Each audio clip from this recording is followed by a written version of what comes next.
Hello, I'm the Nostalgia Collector, and welcome to my Nerd Cave. It's been a while since I've done a video, but the last video I did was movies that Shout Factory and Scream Factory need to release. And so, as a follow-up, because that one actually got got a couple views, I figured I'd do one for Criterion. Criterion is a company that I'm a big supporter of. They release so many phenomenal movies, so many influential and important films that I just wanted to do a quick video for movies that I think belong in the Criterion collection. So here we go. Number one, I've got The Time Machine, 1960. They recently did War of the Worlds, and I think that The Time Machine would definitely belong in that same category, same author. Very influential film.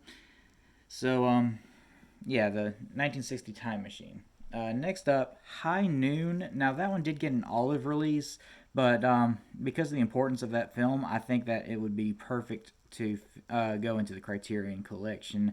So, High Noon from 1952, director Fred Zinnemann, starring Gary Cooper, Grace Kelly, and Lloyd Bridges. Next up, Invasion of the Body Snatchers. One of the all-time influential horror sci-fi films, the Invasion of the Body Snatchers from 1956. Obviously, I'm a huge fan of also the 1978 version, which has a Scream Factory release, which is currently out of print, actually. But, I digress. So this one was directed by Don Siegel, and it's sort of a like a fuck, what's the word I'm looking for? It's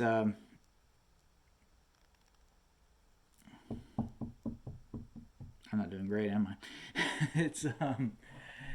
It's basically a satire of Cold War paranoia and propaganda. So because of that, I think that it would fit in perfectly with Invasion or with the Criterion Collection. Next up, The Haunting, 1963, director Robert Wise. That's one of my favorite movies. It is, even if it doesn't scare you, because it is from 1963, even if it doesn't scare you, it's still an influential character study.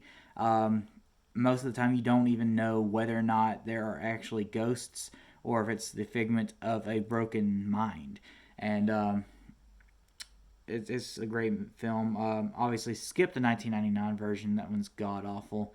But definitely do check out Haunting of Hill House on Netflix. It's a great one.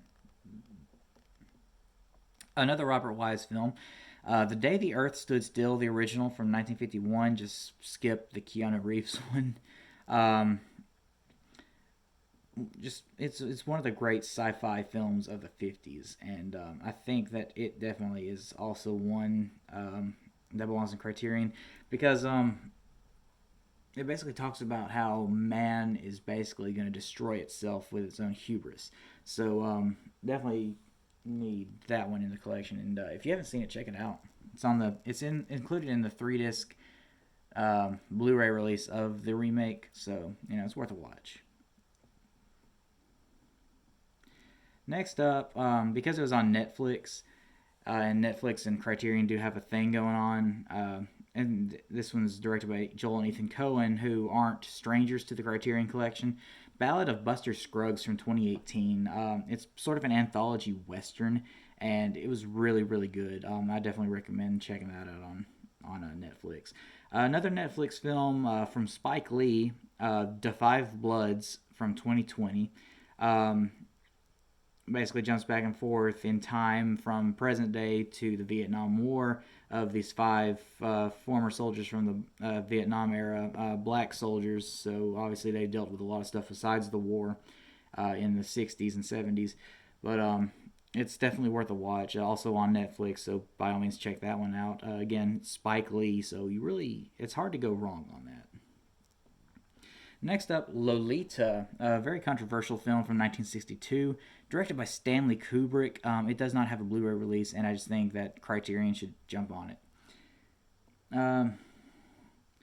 Next up, I've got Hamlet from 1996. Kenneth Branagh directed. It is the true adaptation of Hamlet. Like, it is 242 minutes long. That's a long ass movie, because they didn't really use a screenplay. They used the actual stage play written by Shakespeare. And obviously, Shakespeare does get a lot of releases in Criterion. I think Kenneth Branagh, no, Kenneth Branagh didn't have anything in Criterion, but definitely something that I think Criterion should jump on, just because of its impact, and it's just chock full of phenomenal cameos and performances from very famous actors. Judi Dench, I think, yeah, Kenneth Branagh obviously stars in it as well as having directed it. Derek Jacobi, Kate Winslet, I think Robin Williams makes an appearance. It is full. And finally, it's Easter, so I'm going to do something that's sort of faith based. I'm not a religious man myself, but that doesn't mean that I don't like certain movies based on biblical things. And I think, let me just click on that because it's not actually updated in my collection or my list at the moment on my computer.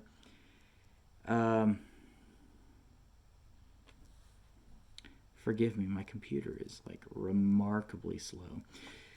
So here we go. The Gospel According to St. Matthew. It is an Italian film written and directed by Pier Paolo Pasolini, who is no stranger to Criterion. He has the Trilogy of Life in the collection. He's got Sallow and the 120 Days of Sodom. So I think that his take on the Jesus Gospel is something that's like super important. And so, from what I've heard, I haven't actually seen it, but I've heard that this is the truest adaptation from the Bible of the life and times of Jesus. So, yeah, it's definitely something that I think 100% belongs in the collection. So there we have it. Just a short little video.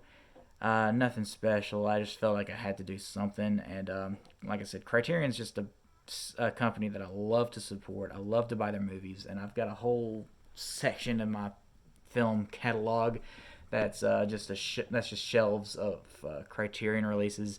So any of these movies that you've never heard of or haven't seen and have heard of, I highly recommend checking them out. There's a few on here that I haven't seen myself, and I'm definitely looking to check out. But 100% all of these belong in Criterion, and I really hope that they finally announce at least one or two of these in the upcoming months, because they're all deserving. And from what I understand, the Gospel According to St. Matthew doesn't even have a Blu-ray release. So, yeah, Criterion, jump on that, you know. Y'all have got Last Temptation of Christ, so fuck, you know. But, anywho. So, I've been the Nostalgia Collector. Remember, physical media will never die. Stay beautiful, and I hope to see you in the next video. Bye-bye.